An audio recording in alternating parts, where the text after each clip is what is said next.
I stole back the book I donated after my teacher mocked me. In elementary school, after a Scholastic book fair, my classroom teacher was accepting books donated to the class. Out of the 5 books I got at the fair, I donated 1. I thought it was kind of cool to see my own book on the classroom shelf. My teacher was an older woman, probably in her mid-60s, looking back. She was a bit crotchety. I generally liked her, but honestly, I liked all my teachers. I was a good kid, mostly because of crippling anxiety, lol. A few weeks after the book fair, I was about to take an AR reading test. I was in a reading group that got pulled out of class, so I read different materials than the rest of the class. I was supposed to take my test during regular class time, whenever I finished my other work.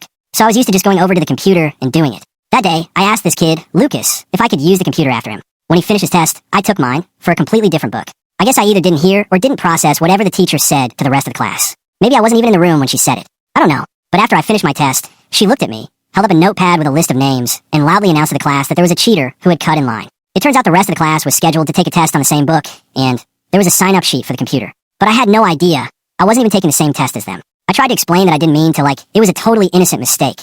Also, this was 3rd grade. But she still called me a liar in front of everyone, said I'd get detention, and gave me a pink slip to take home to my parents. I was mortified. I cried right there in class. It felt so humiliating that I still remember it 20 years later. The next week, during recess, she asked me to grab some papers from her desk. I still obeyed her. Anxious, people-pleasing kid that I was. The room was empty. I saw my book sitting on the shelf near her desk, so I snatched it and shoved it into my backpack. I also took a really nice pen from her desk. I felt incredibly guilty afterward, so much so that I couldn't even bring myself to read the book when I got home. I didn't appreciate it. I just felt ashamed. But at least no one ever noticed it was gone. And honestly, F*** Mrs. Cotter, ***. Also, for not letting me eat the Thanksgiving feast with everyone else in 1st grade because I forgot my mat in the classroom. F*** you for that too.